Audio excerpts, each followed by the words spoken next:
sound off for Chesterfield. Chesterfield is best for you.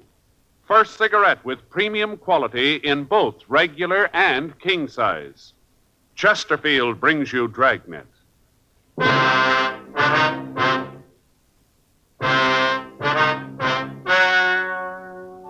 Ladies and gentlemen, the story you are about to hear is true. The names have been changed to protect the innocent.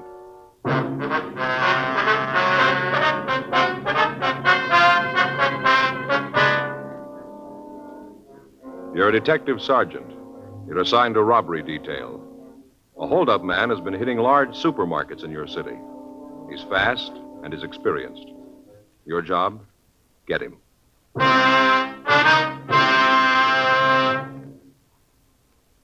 Tonight, I have a new report for you. A most important one, too. Because when you're asked to try a cigarette, you want to know, and you ought to know, what that cigarette has meant to people who smoke it all the time. After a full year of observation, a medical specialist who has given a group of Chesterfield smokers thorough examinations every 2 months for the full year reports no adverse effects to their nose, throat, or sinuses from smoking Chesterfields. More and more men and women all over the country are finding out every day that Chesterfield is best for them. Enjoy your smoking. Try Chesterfields today. They're best for you. Much milder, with an extraordinarily good taste.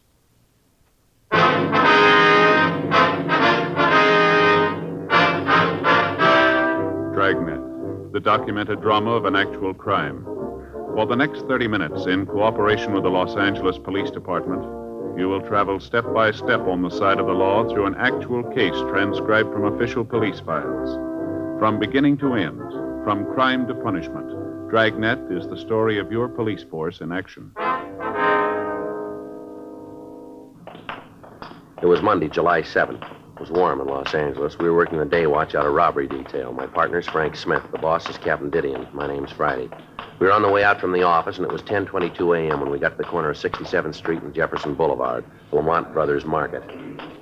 Oh, I guess I should have been scared the way they came in with those guns, but I wasn't. That one came back into the office and said he wanted the money. I gave it to him. I wasn't going to mess with him. Mr. Haskins? Yes, I'm Haskins. Who are you? Police officer, sir. My name's Friday. This is my partner, Frank Smith. Friday and Smith. Oh, yeah.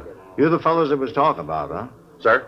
Well, the other ones, the cops in the car. They said there'd be a couple of detectives here. Have you seen the other cops yet? Yes, sir. We talked to them. They've already put out a call. I wonder if we could get some information from you. Sure. You want to come back here to the office? Yes, sir. Back this way. We can talk there.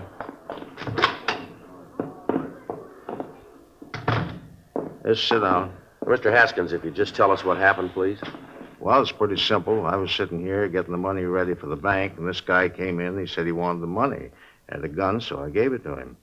That's it. Nothing more. He just took the money and left. Mm-hmm. What time was it, sir? Oh, around 8:30, 8:45. How many men were there, sir? Well, there was two. Two is all I saw. I don't think there was any more of them. All right, sir. If you could just tell us exactly what happened. Well, I told you they came in. They took the money. I know, sir, but if you'd go into more detail. Well, I came in about 7:30 this morning, like always. Checked things over the store to make sure that everything was okay. Then I started checking out the week's receipts. Uh-huh. Well, then, like I said, it must have been 8:45 or so, and heard this knock on the door. Thought there must be something wrong. The employees know not to bother me when I'm making up the deposit slips. Yes, sir. That's when I knew that something was wrong. Right away, I said to myself, Larry, is something up? Something isn't good. Yes, sir. Well, it was right. Went over to the door and unlocked it. There he was, this big fellow, stood there with a gun. Well, his eyes lit up when he saw all that money laying on the desk. You got any idea of how much money was taken, sir? Well, it was about 6,000 cash. I guess another 1,500 in checks, more or less. Uh-huh.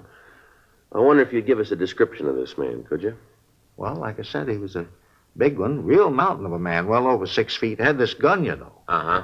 He stood there and said, this is the stick-up. I want that money. And he pointed at the money with his gun. Oh, what kind of a gun was it? Could you tell?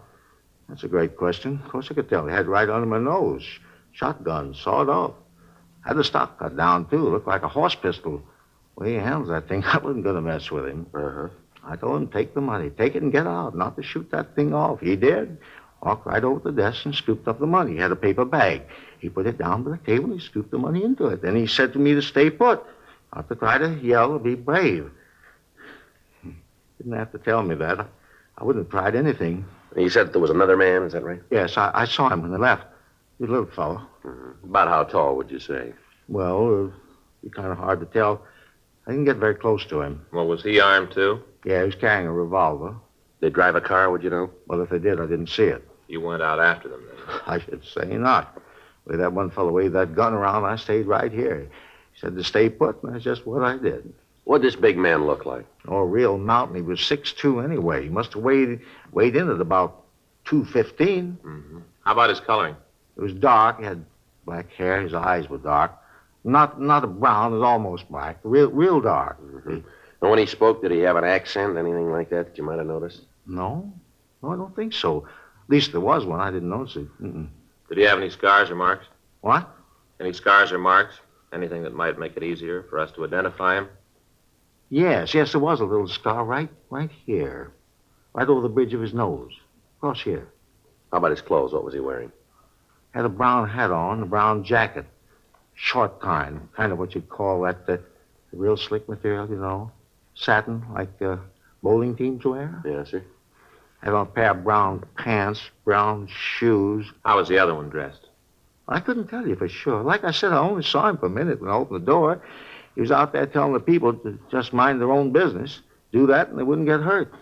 I didn't get a good look at him, but that big one, he was a real mountain. Do you usually have this much money around in the store? No, not usually. See, this was a long weekend. You know, the 4th was Friday, and whenever we have a long weekend, we usually have $10,000 or $12,000 in cash here. That's where the guys really goofed. Sir?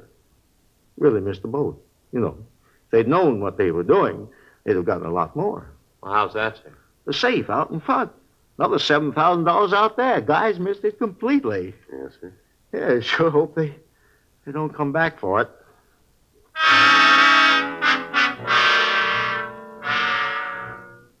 $11:05 a.m. Frank and I checked with the officers in the radio unit that had answered the call.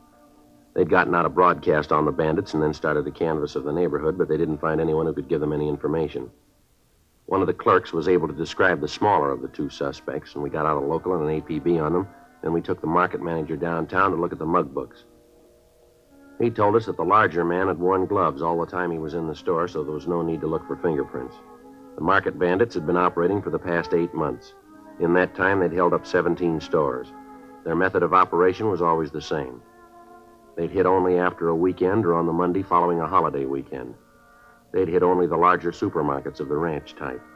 Their operations had taken them all over the Southland. We'd tried to stake the markets that might be hit, but their field of operations had been so wide that it was impossible. 2:15 p.m. The market manager, Larry Haskins, started on the 6 mug book. Sure, a lot of them. Yes, sir. All these fellas, all committed some crime, huh? Yes, sir, that's right. That one there looks like my brother-in-law. He's got a weak chin. Yeah, just like him. No, Go through a few of these, and they all begin to look alike. Did you ever notice that? Yes, sir. Hey, wait a minute. Yes, sir. This fella here. This one right here, you see? Mm-hmm. That's the fella, no doubt about it. That's the one.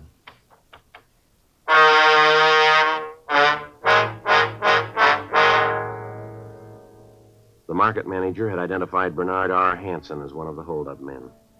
The other employees of the store were called in, and they identified the same picture as being the man who'd held them up. We checked on his record and found that he'd been convicted for armed robbery and had been sentenced to the state penitentiary. He'd also served 6.5 years and had been released. We got the last known address of the suspect. Frank and I checked it out and found that Hansen had moved some months before, but had left a phone number where he might be contacted. 6:30 p.m. Frank put in the call. Yes, sir. That's right, sir. You're sure about that, are you? I see. Well, if there's anything more you can think of, I'd appreciate a call. That's right, Michigan 5211. Extension 2511. Smith, that's right. Or if I'm not in, ask for Joe Friday. No, sir, Friday, like the day in the week. That's right. All right, thank you very much, Doctor. Goodbye. Anything? Yeah, I talked to Dr. Corby. The place is a rest home. Hansen's there as a patient. Been there for the past 4 months. Yeah. Doctor says he's bedridden.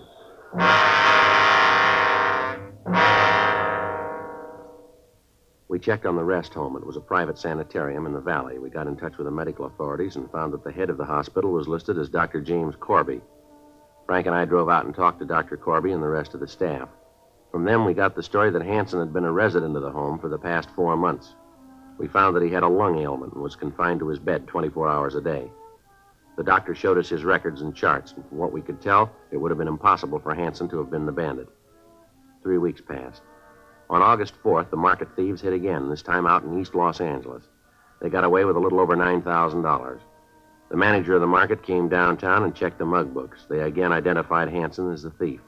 We had the stats office make another run on the MO used. The result came back, and out of the thousands of cards checked, only one fitted the way the robbery had been carried out, Hanson's. We called the rest home and found that on the day of the holdup, the suspect hadn't left his bed. Another month passed. During that time, we ran down all leads. Informants were questioned, but they could tell us nothing. Apparently, the holdup men were hitting and then dropping completely out of sight until they hit again. Monday, October 27th, 8:05 a.m. I checked in for work. Joe? Yeah, did you just get in? Yeah, a couple of minutes ago. Sure is a beautiful day, isn't it? Yeah, did you see Didion yet? No. The way he talked yesterday, I don't want to. Well, he's pretty hacked. I can't blame him too much. The guy sure seemed to have us stopped. The thing I can't understand is that everybody's positive it's Hanson. Doesn't seem to be any doubt in their minds. That doesn't make any sense. Did you get the kickback on the doctor? Yeah, I came in late yesterday. How about it? Well, can't find anything on him. Family man, lives out in the valley, a couple of blocks from the hospital. Checked his bank account. He does pretty well, not great. No big deposits lately. Mm-hmm. Did you check the AMA on him? Yeah, he's not a member. They haven't got anything on him. How about the rest of the staff out there? Well, seems to be okay. 2 of the nurses have been there for over 2 years, and the male nurse was hired about 5 months ago. That'd be just before Hanson got there. Yeah. And what's his record? There isn't any. Not a thing on him in the files, nothing from Washington. Well, I don't know.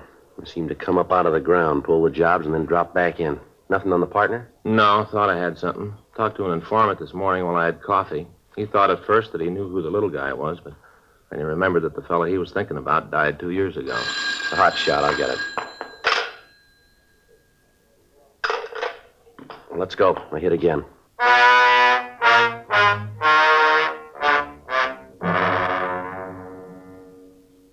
At 8:01 a.m. that morning, a pair of hold-up men had walked into a market out on Adams Boulevard and robbed the place of a little under $11,000. The manager gave us a description of the hold-up men. One was large, dark, and had a small scar over the bridge of his nose. The other was small, sandy-haired, and had no visible marks or scars. We showed the manager mugshots of Hanson, and he positively identified him as the larger of the 2 men. The local and an APB was gotten out on the pair, and then Frank and I drove out to the hospital to see Hanson. 8:46 a.m. We talked with Dr. Corby. I know you men are trying to do your duty, but I've told you before, it couldn't possibly be Mr. Hanson. I know for a fact that he hasn't been out of his bed this morning. Was it possible for him to get out of his room without you knowing it? No. Wonder if we could see him, Doctor. No, I don't think that'd be possible. He's still asleep, and I can't have him disturbed. You're sure, though, that he couldn't have left the hospital without you knowing it? Absolutely, no chance of it. What time does Hanson generally wake up, Doctor? Depends. Usually, though, I'd say he's awake by 9:30 or so. Wonder if we could wait and talk to him. If you like. I'll tell one of the nurses to call you when he's awake. All right, sir, that'd be fine. One thing, though, I must insist on. What's that, Doctor? He mustn't be excited. I don't think you gentlemen really know how ill Mr. Hanson is. If you had any idea, you wouldn't be out here with this ridiculous questioning. Yes, sir, we understand. We're just trying to get this thing straightened out as soon as we can. Fine. I'll go along with you part of the way, but I'll not have my patient disturbed. Any excitement would be very bad for him. Well, don't worry, Doctor. We'll be as brief as possible. Fine. If you'll excuse me now, I've got some things to do. I'll tell the nurse to call you when he wakes up. And remember, no excitement. What do you figure, Joe? Well, it's got me. The way he talks, every one of those witnesses are wrong. Yeah, it's happened before. Get a positive identification and end up with the wrong guy. Yeah, but all of them are so positive, it just doesn't make any sense. Yeah. You the police officer? Yeah, that's right. Why? I'm Bob Jameson. I work here. Oh, yeah, you're the male nurse, that right? Yeah. You're out here about Barney Hanson, aren't you? We want to see him, yeah. What can we do for you? It's about Barney. What about him? I don't think things are the way they look. What do you mean by that? Well, I wouldn't want the doctor to know I've been talking to you. He'd raise the roof, probably fire me. Well, what's it about, Jameson? Like I said, it's about Barney. Yeah. Well, when I came here, they told me that Barney was pretty sick. Said they didn't expect him to live. Yeah. One day the buzzer rang in his room. You know he wanted something? Uh-huh. Well, the doctor was on the phone. The other nurses were busy. So I started down the hall to see what Barney wanted. Got to the door of the room, and the doctor stopped me. Uh-huh. Really read me off. Said that I wasn't to go into the room at all. That he was taking care of Barney personally. That he'd see what he wanted. Yeah. Well, that was just the first time. Same thing's happened a couple more times. And he told us about you. Told us what to say if you asked any questions. Well, what did he tell you? Said that we wasn't to tell you anything. That we didn't know anything. Well, why didn't you tell us all this before? Well, you see, this isn't a regular hospital. I don't think that he's even a regular doctor. I've worked around hospitals for a long time, and I never saw no doctor act like he does. He doesn't even know how to write out a diet, feed some of the people here all the wrong things. That right? Yeah, and I'll tell you something else, too. What's that? I don't think there's anything wrong with Barney. I think the whole reason for him being here is phony. Bob, Oh, yes, Doctor. what are you doing here? Came to see if these gentlemen needed anything. Oh. Mm-hmm. Well, I'll take care of it now. Will you check on Mr. Hardy, please? See if he's awake yet. Yeah, sure. Just a minute. What? I'd like you to stay here for a minute. I'm afraid we're going to have to see Mr. Hanson right now, Doctor. I'm afraid that's impossible. I told you before, I'm not going to have him disturbed. I'm afraid we're going to have to disturb him. Won't take very long. Jameson, where's his room? I'll show you. It's down this way. I'm going to speak to your superiors about this, coming into a hospital and disturbing patients. I'm sure the fact that you're officers doesn't give you the right to do this. This is his room. You want to open the door?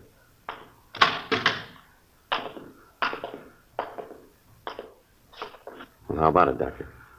Well, I don't understand it. He's got to be here. He can't get out of bed.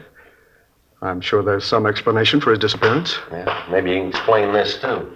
This stuff here in his bed. What is it, John? A gun and some money.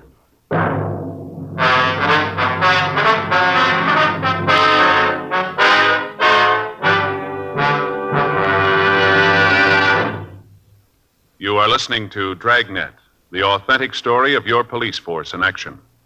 Chesterfield Regular, Chesterfield King Size. The first cigarette to give you premium quality either way you like 'em.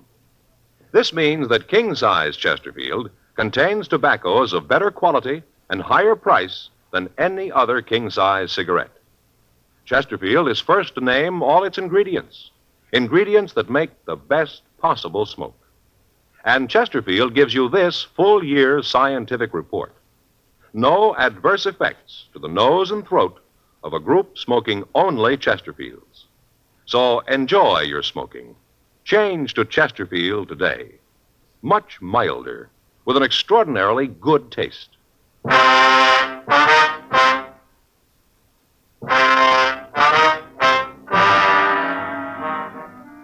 9:30 a.m. We called the office, and 2 more teams of men came out to help us search the place. Hanson was not on the grounds of the hospital. In his room, we found several floor plan drawings of markets that had been robbed. The drawings showed the location of the manager's office and of the safe. Along with the drawings, we found several maps with roads marked on them leading back to the hospital. A stakeout was placed on the rest home in the event that the suspect returned, and Frank and I drove the doctor back downtown. We talked to him for an hour before he finally told us the story. He said that Hanson had come to him and offered him money to say that he was ill and to give him a room.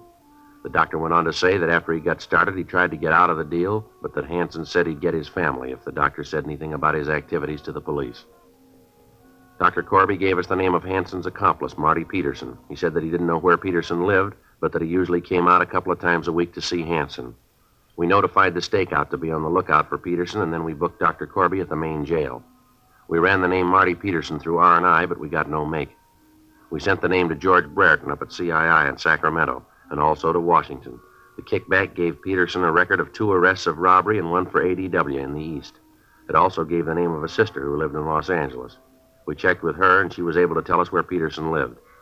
Thursday, October 30th, Frank and I drove out to his apartment.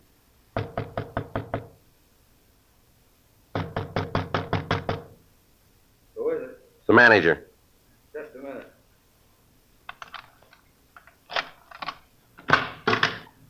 Yeah, what is it? You Marty Peterson? Yeah, what do you want? Police officers, you're under arrest. Come on, drop on up. Get out of here, you lousy fuzz. All right, come on, get up. You got no right to come in here and bother me. What's all this about? Want to shake him? Yeah, come on, get your hands up on that wall. He's carrying a gun, Joe. Here. I got it. What are you guys trying to prove? I didn't do nothing. You guys lean on everybody like this. Fella's got a record, and right away he's fair game for every crummy cop in the country. Yeah, you bet. Come on, let's go. Well, you still haven't told me what this is all about. What are you putting the pinch on me for? Robbery. Robbery? You're off your rocker. I'm out here on a vacation. I haven't done anything. You're an ex-con with a gun. That's a felony. And where's Barney Hanson? Who? Barney Hanson, where is he? I don't know no Barney Hanson. Don't know what you're talking All about. right, let's come off it, Peterson. Now, where is he? Barney Hanson? Well, I might know who you're talking about. I know a fellow by that name, but he's out in a hospital in the valley. Haven't seen him for a long time in a hospital out in the valley. Nice try, Peterson. Hanson checked out of the hospital. We got the doctor. He told us all about it. Now, where's Hanson? I don't know. Last I heard of him, he's out at that hospital. If he ain't there now, I don't know where he is. All right, let's go downtown. That doctor copped out, huh? Yeah, filled us in on the whole setup. How about the money? Hmm? You find the money? No, we didn't find anything. You didn't find any dough at all? Not a bit. The crumb, the lousy crumb. He told me to be safe out there. They'd never shake a hospital. Not a dime, huh? No. Looks like he left you to stand for this. He probably took off with all the money. Probably never see him again. Yeah, we ain't gonna get away with it. No, sir, he ain't. Looks like he will. Oh, yeah, I'll tell you where he is.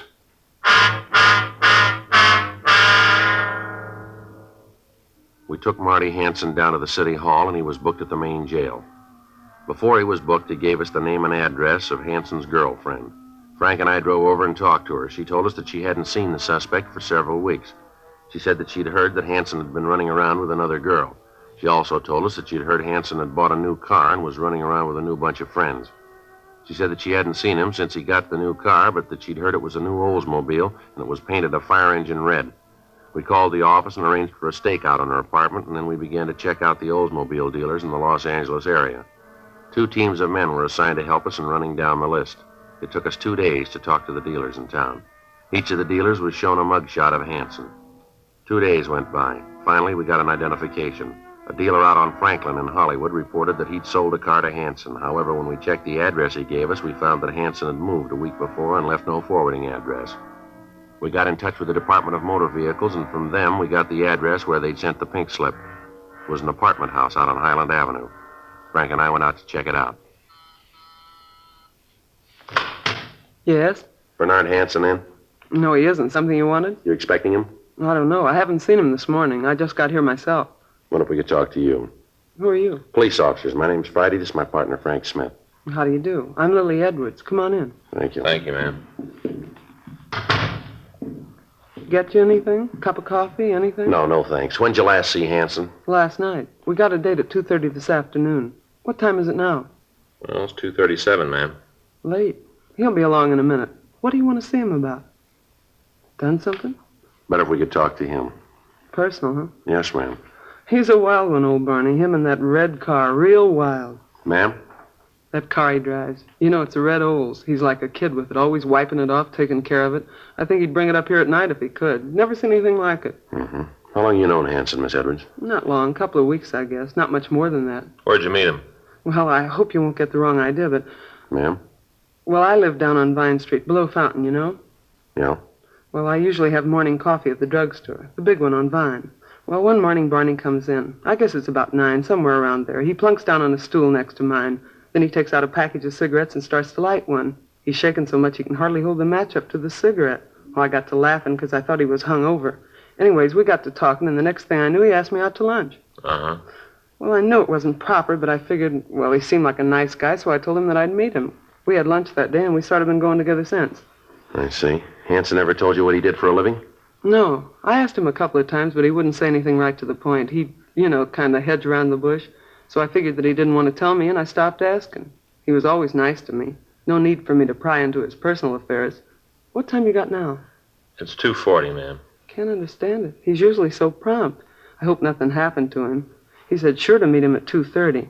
Or was it 3:30? I don't remember too well. Never sure about times or dates, things like that, you know. Yes, ma'am. You ever met a man named Peterson, Marty Peterson? Marty Peterson? Yeah, I've met him. Little guy. Yes, ma'am. Yeah, he's a friend of Barney's. They're in some sort of business together. I don't know just what it is, but I know that they're associated in some way. Hanson's never said anything about this business to you, has he? No. Like I said, he's very close-mouthed about what he does. You ever mention a Dr. Corby to you? Corby? No, I don't think I've ever heard that name before. Would you know how long Hanson's lived here? No, I think he moved in just before I met him. I don't think he's been here very long. Say, what are all these questions about? I hope I haven't said anything to get Barney in trouble. He's such a nice guy. I sure wouldn't want to do that. No, ma'am, you haven't done that. Hi, Lily. Who are you? What are you doing here? Police officers, you're under arrest, Hanson. For what? Suspicion of robbery. I'll shake him, Joe. Now, wait a minute. What is this, a shakedown? What are you guys trying to prove? You got nothing on me. I fell once. I did my time. I owe you nothing. He's clean, Joe. Why'd you do that? I'm not giving you any trouble. I got no reason. You got nothing on me. I got nothing to worry about. I'll go with you. There's no reason not to. You mean what these guys say is true? You've been mixed up in some robberies? Oh, knock it off. What do you mean, knock it off? Don't you talk to me like that. I'm not going to take talk like that from you. Like I said, knock it off. All right, come on, let's go. You really figure you got me for a 211, huh? Yeah, we got the rest of them, too. Peterson and the doc? That's right. I suppose they talked, huh? Yep, they told us all about it. Sweet racket. Should have known it could only last so long. Should have figured that the longer I played against the house, the shorter my chances were. It is true, and you never told me. All this time, and you never told me you were a crook. Of all the rotten deals... Oh, shut up, will you? Always shooting off your big mouth. Listen, Barney Hanson, I told you before, don't you talk to me like that. I won't take it. You haven't got much choice now, have you, Lily? You know something, cop? What's that? Might be kind of pleasure to get into a nice, quiet jail. Get away from this dumb broad. She's the dumbest broad in the entire United States and Canada. Real pretty, but boy, she's stupid. Now, I told you, Barney Hanson, I'm not going to have you talk to me like that. Kid's a real shrew. Young, and she's a real shrew. Let's go. Glad to get away from her. All right, Barney Hanson, that does it. I'm through with you. I've had it. It's going to be a long time before I even talk to you. A long time. Yeah, well, you're right about that. Let's go.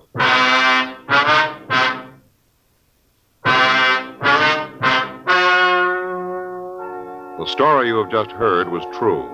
The names were changed to protect the innocent. On February 4th, trial was held in Department 89, Superior Court of the State of California, in and for the County of Los Angeles. In a moment, the results of that trial. Now, here is our star, Jack Webb. Thank you, George Fenneman.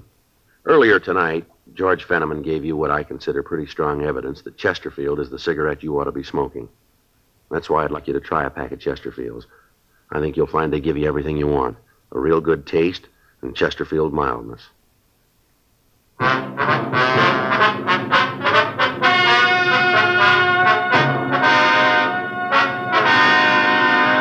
Bernard R. Hansen and Martin S. Peterson were tried and convicted of robbery in the first degree. They were filed on for 10 counts and received sentences as prescribed by law.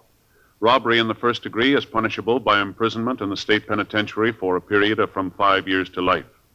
Dr. James Corby was allowed to plead guilty to a lesser charge and was sentenced to 1 year in the county jail and placed on probation for 10 years.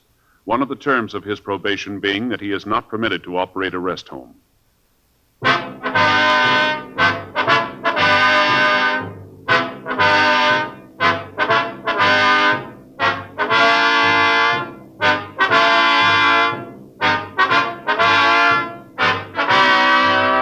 You have just heard Dragnet, a series of authentic cases from official files.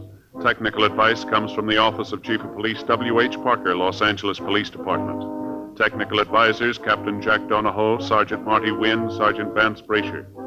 Heard tonight were Ben Alexander, Vic Rodman, Herb Ellis. Script by John Robinson. Music by Walter Schumann. Hal Gibney speaking. For a million laughs, tune in Chesterfield's Martin and Lewis Show, Tuesday on this same NBC station. And sound off for Chesterfields. Either regular or king size, you'll find premium quality Chesterfields much milder. Chesterfield is best for you. Chesterfield has brought you Dragnet, transcribed from Los Angeles. Ladies and gentlemen, in the fight against an old enemy, polio, medical research has armed us with a powerful new weapon, gamma globulin. Used soon enough, it can prevent the paralyzing effects of polio. But first, you must furnish the raw material, blood. Doctors urgently need your donation of blood to make gamma globulin. So call the Red Cross. Please don't put it off. It's too important. Call the Red Cross tomorrow and make an appointment to give blood.